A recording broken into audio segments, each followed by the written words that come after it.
여러분 안녕하십니까? 인생은 마치 계절과 같습니다. 봄에는 씨앗을 뿌리고 여름에는 땀 흘려 일하며 가을에는 수확의 기쁨을 누리고 겨울에는 따뜻한 방에서 휴식을 취하지요. 우리 인생도 마찬가지입니다. 젊었을 때는 열심히 일하고 가정을 꾸리며 바쁘게 살아왔지만 60세를 앞두고서는 이제 조금씩 짐을 내려놓고 가벼워질 준비를 해야 합니다. 하지만 안타깝게도 많은 분들이 60세가 넘어서도 여전히 무거운 짐을 지고 계십니다. 빚 걱정, 자식 걱정, 건강 걱정으로 밤잠을 설치고 은퇴 후에도 생활비가 부족해 아르바이트를 찾아다니는 어르신들을 주변에서 흔히 볼 수 있습니다. 2024년 한국통계청 자료에 따르면 65세 이상 노인 빈곤율이 40%를 넘는다고 합니다. 이는 OECD 국가 중 가장 높은 수치입니다. 그런데 혹시 알고 계십니까? 행복한 노후는 돈이 많다고 보장되는 것이 아니라 얼마나 지혜롭게 준비하고 불필요한 것들을 정리했느냐에 달려 있다는 사실을 말입니다. 서울대학교 노년학 연구팀의 조사에 따르면 은퇴 전에 체계적으로 준비한 사람들은 그렇지 않은 사람들보다 생활 만족도가 3배 이상 높고 생활비도 평균 30% 이상 절감할 수 있다고 합니다. 오늘 삶의 지혜 채널에서는 60세 이전에 반드시 버려야 할 10가지와 은퇴 후 생활비를 30% 절감하는 구체적인 방법에 대해 함께 이야기 나누어 보려 합니다. 이 이야기가 여러분의 행복한 노후를 준비하는 데 작은 도움이 되길 바랍니다. 만약 오늘 영상이 유익하셨다면 구독 버튼을 눌러주시고 좋아요와 댓글도 부탁드립니다. 여러분의 관심과 응원이 더 많은 분들에게 좋은 정보를 나누는데 큰 힘이 됩니다. 그럼 이제 본격적으로 시작해 볼까요? 60세 이전에 버려야 할 10가지. 첫 번째, 빚과 대출을 정리하세요. 여러분, 혹시 지금도 주택담보대출이나 신용대출을 갚고 계신가요? 아니면 자녀의 결혼자금이나 전세보증금을 마련하기 위해 새로운 대출을 고민하고 계신가요? 서울에 사는 김영수 씨 58세의 이야기를 들어보겠습니다. 김 씨는 30년 동안 성실하게 회사에 다니며 강남구에 아파트를 마련했습니다. 하지만 집값이 오르자 더 큰 집으로 이사하면서 5억 원의 대출을 받았습니다. 매달 200만 원이 넘는 이자를 내야 했지요. 그러다 보니 60세에 정년퇴직을 했지만 퇴직금 대부분을 대출 상환에 써야 했고 결국 생활비가 부족해 편의점에서 야간 아르바이트를 시작했습니다. 빚이 있는 상태에서 은퇴를 맞이하면 어떤 일이 벌어질까요? 수입은 급격히 줄어드는데 갚아야 할 돈은 그대로입니다. 국민연금만으로는 이자조차 감당하기 어려워지고 결국 노후 자금을 까먹거나 다시 일을 해야 하는 상황에 처하게 됩니다. 한국은행 자료에 따르면 60대 이상 가구의 평균 부채는 1억 2천만 원이 넘으며 이 중 상당수가 은퇴 후에도 빚을 갚느라 고생하고 있다고 합니다. 더 심각한 것은 건강 문제입니다. 빚 걱정으로 인한 스트레스는 고혈압, 당뇨병, 우울증을 유발할 수 있습니다. 서울 아산병원 연구팀의 조사에 따르면 경제적 스트레스가 높은 노인들은 그렇지 않은 노인들보다 심혈관 질환 발병률이 2배 이상 높다고 합니다. 그렇다면 어떻게 해야 할까요? 첫째, 55세부터는 새로운 대출을 절대 받지 마세요. 아무리 좋은 투자 기회라고 해도 아무리 급한 일이 있어도 빚을 내서 해결하려 하지 마세요. 둘째, 기존 대출은 은퇴 전에 반드시 정리하세요. 퇴직금을 받기 전에 미리 상환 계획을 세우고 가능하면 55세부터 매달 추가 상환을 시작하는 것이 좋습니다. 셋째, 집이 너무 크거나 관리가 어렵다면 다운사이징을 고려하세요. 강남의 큰 아파트를 팔고 경기도의 작은 아파트로 이사하면 대출도 갚고 노후 자금도 확보할 수 있습니다. 넷째, 자녀의 결혼 자금이나 전세 보증금을 부모가 모두 책임질 필요는 없습니다. 도와줄 수 있는 만큼만 도와주고 나머지는 자녀들이 스스로 해결하도록 하세요. 여러분, 빚 없는 노후가 얼마나 편안한지 아십니까? 매달 이자 걱정 없이 국민연금만으로도 여유롭게 생활할 수 있고 갑자기 병원비가 필요해도 당황하지 않을 수 있습니다. 지금부터라도 빚을 정리하는 계획을 세워보시는 것은 어떨까요? 두 번째, 사용하지 않는 물건들을 정리하세요. 여러분, 혹시 집안 곳곳에 쌓여있는 물건들 때문에 고민하신 적 있으신가요? 20년 전에 샀지만 한 번도 입지 않은 옷, 언젠가 쓸 것 같아서 모아둔 플라스틱 용기들, 자녀들이 어렸을 때 쓰던 물건들이 창고와 다락방을 가득 채우고 있지 않으신가요? 부산에 사는 박순자 씨 59세의 경우를 보겠습니다. 박 씨는 30평대 아파트에 살면서도 집이 좁다고 느꼈습니다. 알고 보니 방마다 물건이 가득 쌓여 있었습니다. 10년 전에 산 운동기구, 5년 전부터 읽지 않은 책들, 언젠가 입을 거라고 생각했던 옷들이 공간을 차지하고 있었지요. 결국 박 씨는 정리 전문가의 도움을 받아 6개월에 걸쳐 물건의 70%를 정리했습니다. 중고 거래 앱을 통해 필요 없는 물건을 팔아 500만 원의 수입도 얻었습니다. 왜 물건을 정리해야 할까요? 첫째, 나이가 들수록 큰 집을 관리하기 어려워집니다. 청소하고 정리하는 것만으로도 체력이 많이 소모되고 넓은 공간은 난방비와 관리비도 많이 듭니다. 둘째, 물건이 많으면 필요한 것을 찾기 어렵습니다. 어디에 뭐가 있는지 기억하기 힘들어지고 결국 또 같은 물건을 사게 되어 돈만 낭비하게 됩니다. 셋째, 혹시라도 건강에 문제가 생겨 요양원이나 자녀 집으로 가야 할 때 물건이 너무 많으면 정리하기가 너무 힘듭니다. 넷째, 깨끗하고 정리된 공간에서 살면 마음도 편안해지고 스트레스도 줄어듭니다. 서울대학교 심리학과 연구에 따르면 정리정돈이 잘 된 환경에서 생활하는 노인들의 우울증 발병률이 40% 낮다고 합니다. 그렇다면 어떻게 정리해야 할까요? 첫째, 1년 법칙을 적용하세요. 지난 1년 동안 사용하지 않은 물건은 앞으로도 사용하지 않을 가능성이 높습니다. 과감하게 버리거나 기부하세요. 둘째, 중고거래를 활용하세요. 당근마켓, 중고나라 같은 앱을 이용하면 필요 없는 물건을 팔아 용돈도 벌 수 있습니다. 특히 브랜드 의류, 가전제품, 가구 같은 것들은 좋은 가격에 팔 수 있습니다. 셋째, 추억이 담긴 물건은 사진으로 남기세요.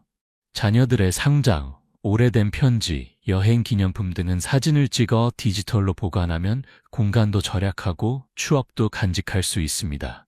넷째, 방마다 테마를 정해서 정리하세요. 이번 주는 옷장, 다음 주는 주방, 그 다음 주는 창고, 이런 식으로 계획을 세워서 천천히 정리하면 부담이 덜합니다. 여러분, 물건이 적으면 삶이 훨씬 가벼워집니다. 청소도 쉽고 관리도 편하고 마음도 편안해집니다. 지금부터라도 하나씩 정리를 시작해 보시는 것은 어떨까요? 세 번째, 나에게 해가 되는 사람들과의 관계를 정리하세요. 여러분, 주변에 만날 때마다 기분이 나빠지는 사람이 있지 않으신가요? 자꾸 자랑만 늘어놓는 친구, 도움만 요구하고 돌려주지 않는 지인, 뒷담화와 험담을 일삼는 사람들 말입니다. 대구에 사는 최민호 씨 57세의 이야기입니다. 최 씨는 30년 지기 친구가 있었습니다. 하지만 그 친구는 만날 때마다 자기 자랑만 했습니다. 우리 아들이 대기업에 들어갔다. 우리 집이 얼마나 올랐는지 아느냐. 나는 연금이 이렇게 많이 나온다. 이런 이야기만 했지요. 만나고 나면 최 씨는 항상 기분이 우울했습니다.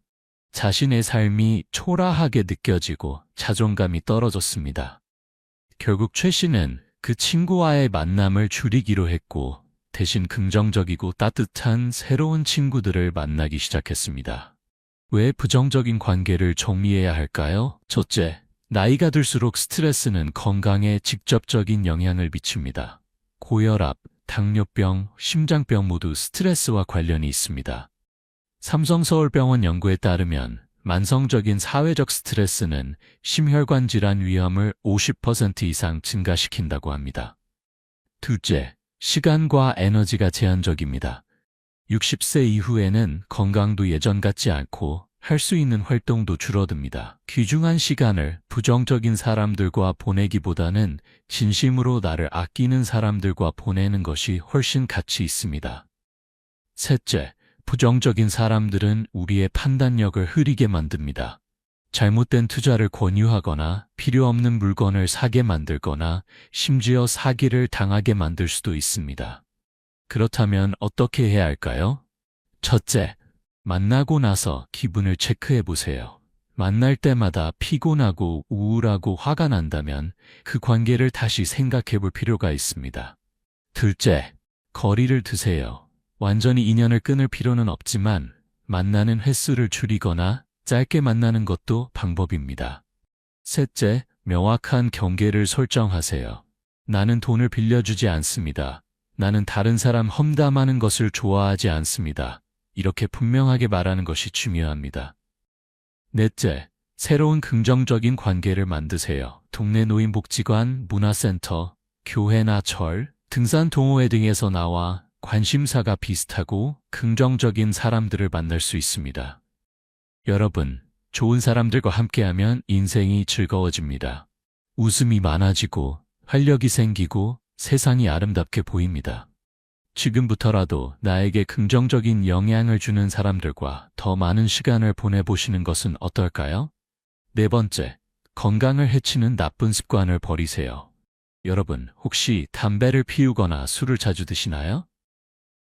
아니면 매일 밤 늦게까지 TV를 보거나 스마트폰을 하느라 잠을 제대로 못 주무시나요? 인천에 사는 이정은 씨 56세의 경우입니다. 이 씨는 30년 동안 하루 한 갑씩 담배를 피웠습니다. 건강검진에서 폐에 문제가 있다는 이야기를 들었지만 아직 괜찮다며 계속 피웠지요. 그러다 58세에 폐암 진단을 받았습니다. 다행히 초기에 발견해 수술을 받았지만 치료비로 5천만 원 이상을 썼고 지금도 정기적으로 병원을 다니며 검사를 받아야 합니다. 나쁜 습관이 왜 문제일까요? 첫째, 60세 이후에는 몸의 회복력이 급격히 떨어집니다. 젊을 때는 며칠 푹 쉬면 회복되던 것들이 나이가 들면 몇 달이 걸리거나 아예 회복되지 않을 수도 있습니다. 둘째, 의료비 부담이 커집니다. 건강보험이 있어도 암, 당뇨병, 심장병 같은 만성질환은 평생 관리해야 하고 비급여 항목까지 합치면 매달 수십만 원에서 수백만 원이 들 수 있습니다. 셋째, 삶의 질이 떨어집니다. 여행을 가고 싶어도 못 가고 맛있는 음식을 먹고 싶어도 못 먹고 손주들과 놀아주고 싶어도 체력이 안 되는 상황이 됩니다. 넷째, 가족에게도 부담을 줍니다.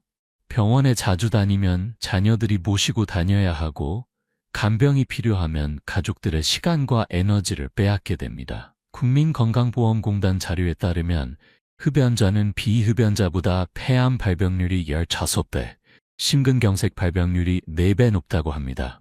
과음하는 사람은 간경화, 간암, 치매 위험이 크게 증가합니다. 그렇다면 어떻게 해야 할까요? 첫째, 담배는 지금 당장 끊으세요. 조금씩 줄이겠다는 생각은 효과가 없습니다. 단호하게 끊어야 합니다. 보건소에서 무료로 금연 프로그램을 제공하니 도움을 받으세요. 둘째, 술은 일주일에 2~3회 이하로 제한하고 한 번에 소주 2잔 이하로 마시세요. 건강한 노년을 위해서는 적게 마시는 것이 중요합니다. 셋째, 규칙적인 수면 습관을 들이세요. 밤 11시 전에 자고 아침 7시에 일어나는 습관을 만들면 호르몬 밸런스가 좋아지고 면역력도 높아집니다. 넷째, 매일 30분 이상 걸으세요. 격렬한 운동은 필요 없습니다. 집 근처 공원을 천천히 산책하는 것만으로도 충분합니다. 다섯째, 정기 건강검진을 받으세요. 국민건강보험공단에서 2년마다 무료 건강검진을 제공합니다. 조기에 발견하면 치료도 쉽고 비용도 적게 듭니다. 여러분, 건강은 돈으로 살 수 없습니다. 잃고 나서야 그 소중함을 깨닫게 되지요.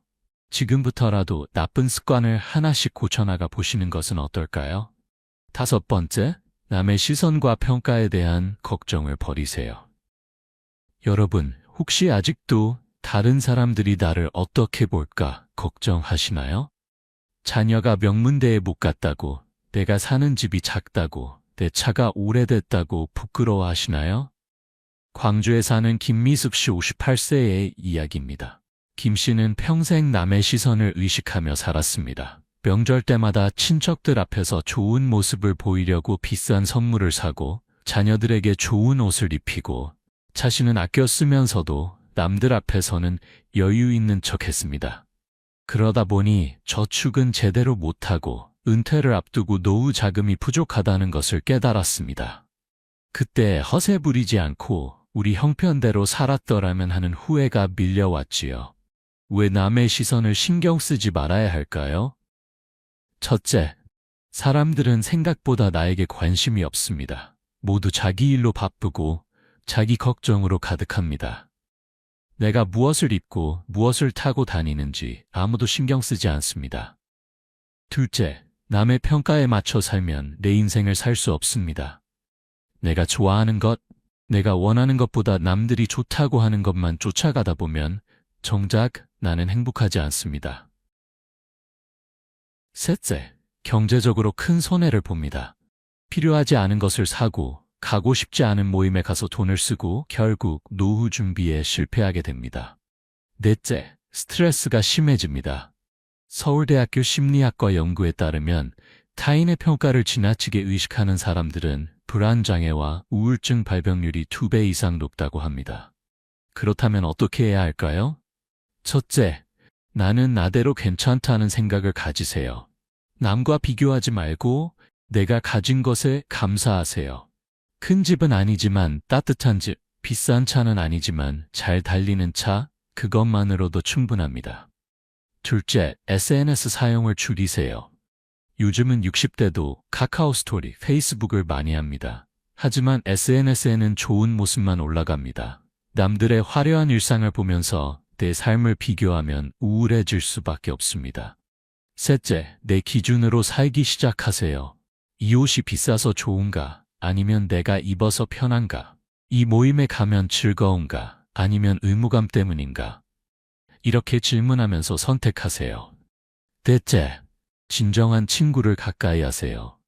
내가 어떤 차를 타든 어떤 집에 살든 나를 있는 그대로 받아들이는 사람들과 시간을 보내세요.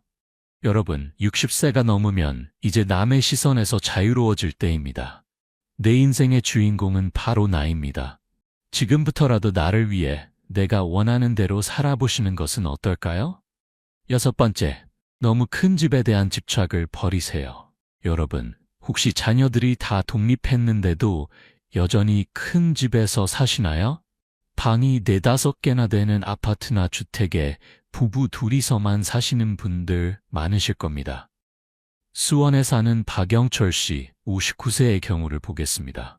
박 씨는 40평대 아파트에 혼자 살고 있습니다. 아내는 5년 전에 먼저 세상을 떠났고 자녀들은 모두 서울에서 각자 가정을 꾸리고 살고 있습니다. 4개의 방 중 3개는 거의 사용하지 않고 청소하기도 힘들고 관리비도 매달 30만 원 이상 나옵니다. 게다가 혼자 사는 큰 집은 외로움을 더 크게 느끼게 만들었습니다. 왜 큰 집이 문제일까요? 첫째, 관리가 힘듭니다. 나이가 들수록 청소하고 정리하는 것이 큰 부담이 됩니다.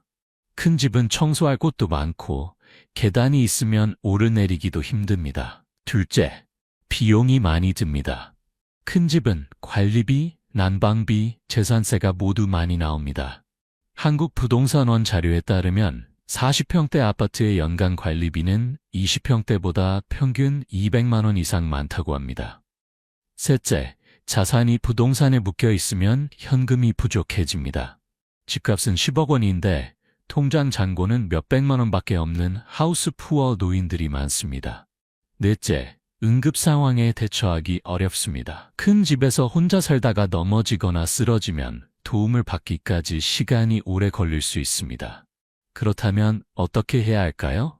첫째, 다운사이징을 고려하세요. 큰 집을 팔고 작은 집으로 이사하면 차액으로 노후 자금을 마련할 수 있습니다. 예를 들어 강남에 40평을 팔고 분당에 25평으로 이사하면 3, 4억 원의 차익이 생길 수 있습니다. 둘째, 교통이 편리하고 병원이 가까운 곳을 선택하세요. 나이가 들수록 차를 운전하기 어려워지므로 지하철역이나 버스 정류장이 가까운 곳이 좋습니다. 셋째, 엘리베이터가 있는 아파트를 선택하세요. 계단을 오르내리는 것이 힘들어지면 외출 자체를 꺼리게 됩니다. 넷째, 원룸이나 투룸 정도의 작은 집도 괜찮습니다. 부부 둘이 살기에는 방 2개면 충분합니다. 손주들이 놀러 오면 거실에서 함께 자면 됩니다. 다섯째, 실버타운이나 케어 서비스가 있는 아파트도 고려해 보세요. 요즘은 60세 이상만 입주할 수 있는 시니어 레지던스가 많이 생기고 있습니다. 같은 또래 이웃들과 교류할 수 있고 응급 상황에도 빠르게 대처할 수 있습니다. 여러분, 집은 크다고 좋은 것이 아닙니다. 관리하기 편하고 생활하기 편안한 집이 좋은 집입니다. 지금부터라도 노후에 맞는 집을 찾아보시는 것은 어떨까요? 7번째, 과도한 업무와 스트레스를 버리세요. 여러분, 혹시 60세가 가까워지는데도 여전히 하루 10시간 이상 일하시나요? 밤늦게까지 회사 일을 걱정하고 주말에도 일 생각에 쉬지 못하시나요? 대전에 사는 한승우 씨 7세의 이야기입니다. 한 씨는 중소기업 임원으로 30년 넘게 일했습니다. 회사를 위해 밤낮 없이 일했고 가족보다 회사를 우선시했습니다. 그러다 56세에 심근경색으로 쓰러졌습니다. 다행히 빠른 치료로 목숨은 건졌지만 3개월간 입원했고 의사는 앞으로는 스트레스를 줄이고 편하게 사세요라고 권했습니다. 한 씨는 그제야 깨달았습니다. 내가 평생 무엇을 위해 이렇게 열심히 살았나?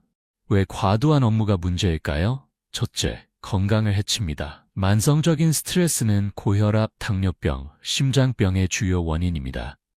대한심장학회 자료에 따르면 주 60시간 이상 일하는 사람은 주 40시간 일하는 사람보다 심혈관 질환 위험이 70% 높다고 합니다. 둘째, 가족과의 시간을 빼앗깁니다. 자녀들이 어렸을 때 함께하지 못한 시간은 다시 돌아오지 않습니다. 은퇴하고 나서 그때 좀 더 함께했더라면 하고 후회해도 소용없습니다.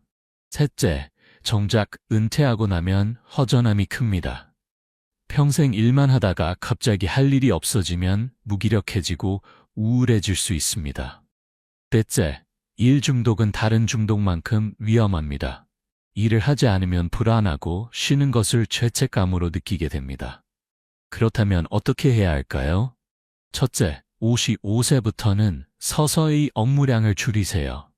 중요한 프로젝트는 후배들에게 맡기고 자신은 조언자 역할로 물러나는 것이 좋습니다. 둘째, 취미 생활을 시작하세요. 은퇴하고 나서 갑자기 취미를 찾으려고 하면 어렵습니다. 지금부터 조금씩 시작하세요. 등산, 사진, 악기 연주, 서예, 무엇이든 좋습니다. 셋째, 자원봉사 활동을 해보세요. 일의 의미는 돈을 버는 것만이 아닙니다. 누군가에게 도움이 되는 일을 하면서 보람을 느낄 수 있습니다. 넷째, 파트타임이나 프리랜서로 전환하세요. 완전히 일을 그만두기 어렵다면 주 3일만 일하거나 프로젝트 단위로 일하는 방식으로 바꾸는 것도 좋습니다. 다섯째, 명상이나 요가를 배워보세요. 스트레스를 관리하는 방법을 배우면 일을 하면서도 마음의 평화를 유지할 수 있습니다. 여러분, 일은 인생의 일부일 뿐 전부가 아닙니다. 건강과 가족, 그리고 내 자신을 돌보는 시간도 중요합니다. 지금부터라도 일과 삶의 균형을 찾아보시는 것은 어떨까요? 8번째, 자녀에 대한 과도한 기대와 집착을 버리세요. 여러분, 혹시 아직도 자녀들의 인생을 걱정하고 간섭하시나요? 결혼은 언제 할 건지, 손주는 언제 낳을 건지, 직장은 왜 옮기는지 자꾸 물어보시나요? 창원에 사는 이정숙 씨 58세의 이야기입니다. 이 씨는 두 아들이 있습니다. 큰아들은 35세인데 아직 결혼하지 않았고 작은 아들은 결혼했지만 아이를 낳지 않고 있습니다. 이 씨는 매일 큰아들에게 소개팅을 주선하려 하고 작은 아들 부부에게는 손주를 빨리 보고 싶다고 압박했습니다. 결국 큰아들은 어머니의 전화를 피하기 시작했고 작은 아들 부부는 명절에도 오지 않게 되었습니다. 왜 자녀에 대한 집착이 문제일까요? 첫째, 자녀들도 이제 성인입니다. 그들은 자기 인생을 살 권리가 있고 자기 선택을 할 자유가 있습니다. 부모가 아무리 좋은 뜻으로 한 말이라도 그것이 간섭이 되면 관계만 나빠집니다. 둘째, 자녀들에게 경제적으로 의존하게 됩니다. 내가 너를 이렇게 키웠는데 이제 네가 나를 모셔야지. 이런 생각은 자녀들에게 큰 부담이 됩니다. 셋째, 자녀들의 삶에 지나치게 관여하면 정작 내 삶을 돌볼 시간이 없어집니다. 자녀 걱정에 밤잠을 설치고 자녀 문제로 스트레스 받고 결국 내 건강을 해치게 됩니다. 넷째, 관계가 나빠집니다. 서울대학교 가족학과 연구에 따르면 부모의 과도한 간섭은 성인 자녀와의 갈등을 3배 이상 증가시킨다고 합니다. 그렇다면 어떻게 해야 할까요? 첫째, 자녀들의 선택을 존중하세요. 결혼을 늦게 하든 아이를 낳지 않든 그것은 자녀들의 선택입니다. 시대가 바뀌었고 그들은 그들 나름의 이유가 있습니다. 둘째, 조언은 한 번만 하세요. 부모로서 해줄 말은 딱 한 번만 하고 그 이후에는 더 이상 말하지 마세요. 자꾸 같은 말을 반복하면 잔소리가 됩니다. 셋째, 경제적으로 독립하세요. 자녀들에게 용돈을 받거나 생활비를 의존하지 마세요. 국민연금과 저축으로 스스로 생활할 수 있도록 준비하세요. 넷째, 자녀들과의 만남을 즐거운 시간으로 만드세요. 만날 때마다 잔소리하고 간섭하면 자녀들이 만나기 싫어합니다. 대신 맛있는 음식을 먹고 재미있는 이야기를 나누고 긍정적인 시간을 보내세요. 다섯째, 내 삶에 집중하세요. 자녀 걱정할 시간에 내 취미를 즐기고 내 친구들을 만나고 내가 하고 싶은 일을 하세요. 여러분, 자녀들은 언젠가는 떠나갑니다. 그들은 그들의 인생을 살아야 합니다. 우리도 우리의 인생을 살아야 합니다. 지금부터라도 자녀들을 놓아주고 내 삶에 집중해 보시는 것은 어떨까요? 9번째, 사치스러운 생활 방식을 버리세요. 여러분, 혹시 아직도 명품 가방을 사고 고급 레스토랑에서 식사하고 비싼 골프 회원권을 유지하시나요? 부산에 사는 강민수 씨 57세의 이야기입니다. 강 씨는 회사 임원으로 높은 연봉을 받았습니다. 명품 옷을 입고 고급 승용차를 타고 주말마다 골프를 쳤습니다. 그런데 갑작스럽게 회사가 구조조정을 하면서 명예퇴직을 권유받았습니다. 퇴직금을 받았지만 지금까지의 생활 수준을 유지하려니 돈이 금방 바닥났습니다. 골프 회원권을 팔고 차를 작은 차로 바꾸고 생활비를 줄이기 시작했지만 이미 늦었습니다. 왜 사치스러운 생활이 문제일까요? 첫째, 은퇴 후 수입은 급격히 줄어듭니다. 국민연금과 퇴직연금만으로는 지금까지의 생활 수준을 유지하기 어렵습니다. 금융감독원 자료에 따르면 은퇴 후 소득은 평균 70% 이상 감소한다고 합니다. 둘째, 생활 수준을 낮추기가 매우 어렵습니다. 한번 좋은 것에 익숙해지면 다시 검소하게 살기가 힘듭니다. 심리적으로도 큰 스트레스가 됩니다. 셋째, 노후 자금이 빠르게 고갈됩니다. 매달 500만 원씩 쓰던 사람이 은퇴 후에도 같은 수준으로 살려면 최소 5억 원 이상의 노후 자금이 필요합니다. 넷째, 자녀들에게 부담을 줍니다. 노후 자금이 부족해지면 결국 자녀들에게 손을 벌려야 하는 상황이 올 수 있습니다. 그렇다면 어떻게 해야 할까요? 첫째, 지금부터 검소한 생활을 시작하세요. 명품 대신 실용적인 제품을, 고급 레스토랑 대신 집밥을, 비싼 취미 대신 경제적인 취미를 선택하세요. 둘째, 고정비를 줄이세요. 골프 회원권, 헬스장 회원권, 각종 구독 서비스를 정리하세요.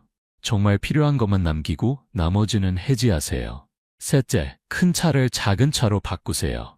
자동차는 구입비뿐만 아니라 유지비, 보험료, 세금도 많이 듭니다. 경차나 하이브리드로 바꾸면 연간 수백만 원을 절약할 수 있습니다.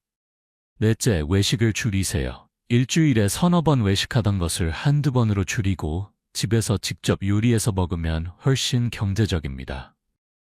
다섯째, 필요한 것과 원하는 것을 구분하세요. 무언가를 사기 전에 이것이 정말 필요한가? 아니면 그냥 갖고 싶은 것인가? 물어보세요. 여러분, 검소한 생활이 초라한 것이 아닙니다.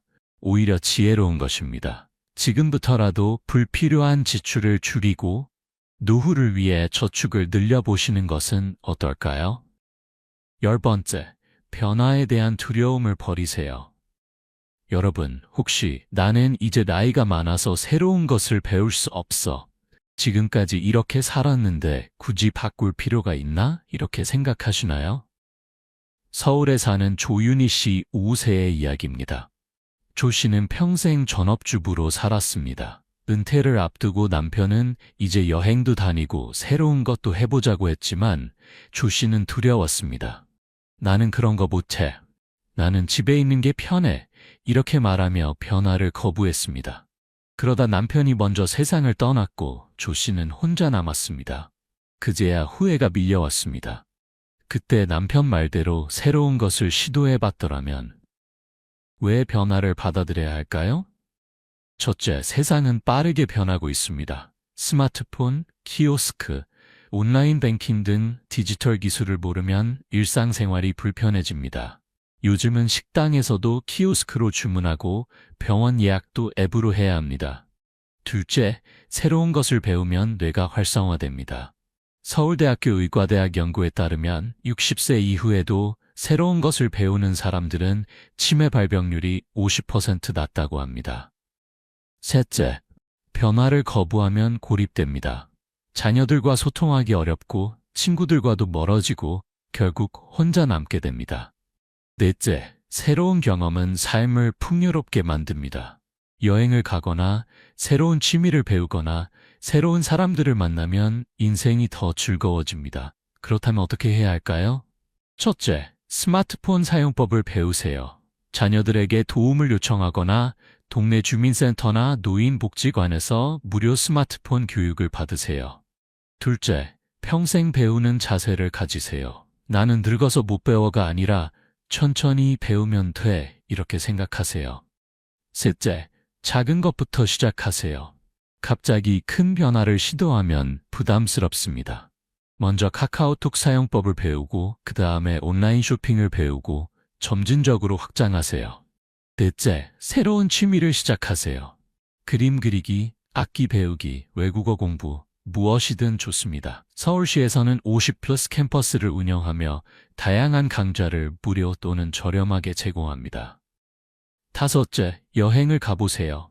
국내 여행부터 시작해서 익숙해지면 해외여행도 도전해보세요. 요즘은 60세 이상을 위한 시니어 여행 상품도 많이 나와 있습니다. 여러분, 나이는 숫자일 뿐입니다. 60세든 70세든 배우고 성장할 수 있습니다. 지금부터라도 변화를 두려워하지 말고 새로운 것에 도전해 보시는 것은 어떨까요?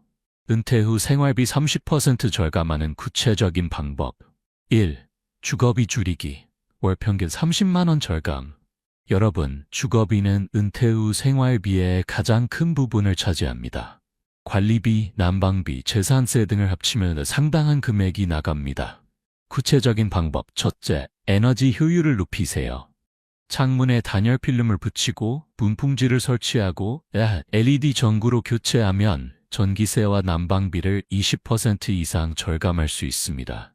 한국에너지공단에서 저소득층에게 단열 공사를 무료로 지원하는 프로그램도 있으니 확인해 보세요. 둘째, 정부 지원 제도를 활용하세요. 만 65세 이상은 전기요금 할인, 도시가스 요금 할인을 받을 수 있습니다. 기초연금 수급자는 더 큰 할인을 받을 수 있으니 반드시 신청하세요. 셋째, 불필요한 공간을 줄이세요. 사용하지 않는 방은 난방을 끄고 필요할 때만 사용하세요. 넷째, 공동주택 관리비를 점검하세요. 관리비 명세서를 꼼꼼히 확인하고 부당한 항목이 있으면 관리사무소에 문의하세요. 2. 식비 줄이기. 월 평균 40만 원 절감. 식비는 두 번째로 큰 지출 항목입니다. 하지만 건강을 해치지 않으면서도 식비를 크게 줄일 수 있습니다. 구체적인 방법. 첫째, 장을 계획적으로 보세요. 일주일치 식단표를 미리 작성하고 필요한 재료만 구입하세요.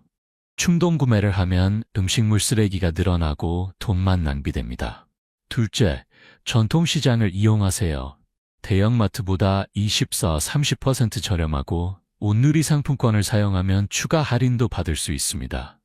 정부는 온누리 상품권을 10% 할인된 가격에 판매하고 있습니다.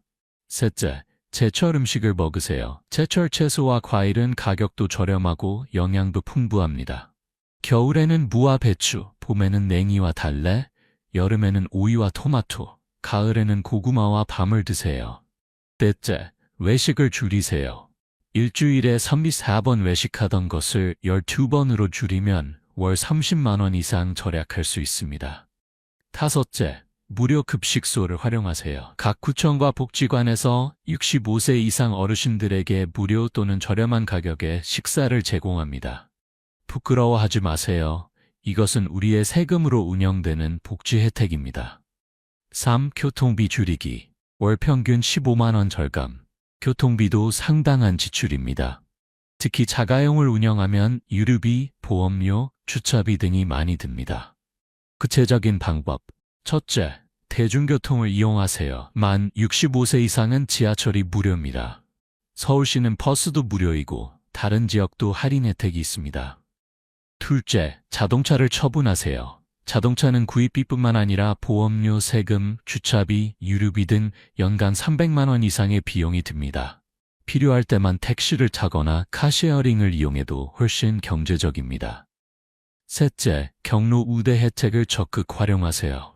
KTX SRT는 65세 이상 30% 할인, 고속버스와 시외버스도 할인 혜택이 있습니다. 넷째, 걷기를 생활화하세요. 가까운 거리는 걸어 다니면 교통비도 절약하고 건강도 지킬 수 있습니다. 4. 의료비 줄이기. 월 평균 20만 원 절감. 나이가 들수록 의료비 지출이 늘어납니다. 하지만 정부 지원 제도를 잘 활용하면 부담을 크게 줄일 수 있습니다. 구체적인 방법. 첫째, 국민건강보험 혜택을 최대한 활용하세요. 만 65세 이상은 임플란트, 틀니, 안경 등의 건강보험이 적용됩니다. 둘째, 보건소를 이용하세요. 보건소에서는 진료비가 매우 저렴하고 만성질환 관리, 예방접종, 건강검진 등을 무료 또는 저렴하게 제공합니다. 셋째, 약은 제네릭 의약품을 선택하세요. 같은 성분인데 가격은 30-50% 저렴합니다. 의사나 약사에게 제네릭 처방을 요청하세요. 넷째, 예방이 최선입니다. 규칙적인 운동, 건강한 식습관으로 병을 예방하면 의료비를 아낄 수 있습니다. 다섯째, 노인 장기 요양보험을 활용하세요. 만 65세 이상이고 거동이 불편하면 요양 서비스를 받을 수 있습니다. 문화생활비 줄이기. 월 평균 10만 원 절감. 은퇴 후에도 문화생활은 중요합니다. 하지만 무료나 저렴한 프로그램을 활용하면 돈을 들이지 않고도 즐길 수 있습니다. 구체적인 방법. 첫째, 도서관을 활용하세요. 책뿐만 아니라 DVD, 음악 CD도 무료로 빌릴 수 있고 문화 강좌도 무료로 들을 수 있습니다. 둘째, 공공문화시설을 이용하세요. 국립박물관, 국립극장, 시립미술관 등은 만 65세 이상 무료입니다. 셋째, 구청이나 복지관 프로그램에 참여하세요. 노래교실, 댄스교실, 요가교실 등을 무료 또는 저렴하게 이용할 수 있습니다. 넷째, 영화는 조조 할인이나 문화가 있는 날, 매월 마지막 주 수요일을 이용하세요. 6. 통신비 줄이기. 월 평균 5만 원 절감. 스마트폰, 인터넷, TV 요금 등 통신비도 고정 지출입니다.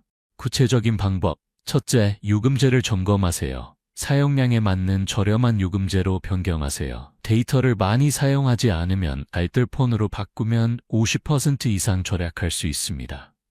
둘째, 불필요한 부가 서비스를 해지하세요. 사용하지 않는 OTT 서비스, 음악 스트리밍, 클라우드 저장 공간 등을 정리하세요. 셋째, 공공 와이파이를 활용하세요. 지하철, 버스, 도서관, 카페 등에서 무료 와이파이를 사용하면 데이터 요금을 줄일 수 있습니다. 7. 세금 줄이기. 연간 평균 100만 원 절감. 노년층이 받을 수 있는 세금 혜택은 많지만 모르고 넘어가는 경우가 많습니다. 구체적인 방법. 첫째, 기초연금을 신청하세요. 만 65세 이상이고 소득이 일정 수준 이하면 매월 최대 40만 원을 받을 수 있습니다. 둘째, 재산세 감면 혜택을 받으세요. 만 65세 이상은 재산세가 감면됩니다.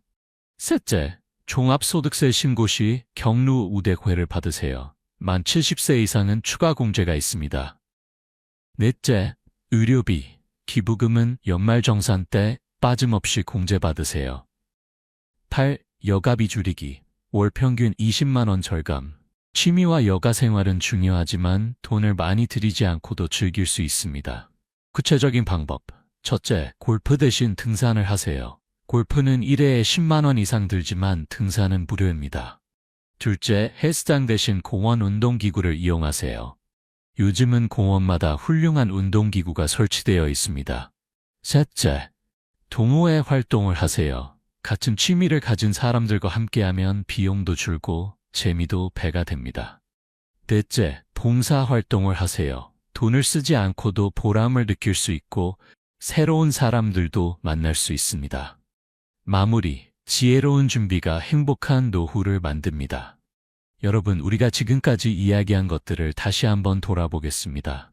60세 이전에 버려야 할 10가지는 1. 빚과 대출 2. 사용하지 않는 물건들 3. 해로운 인간관계 4.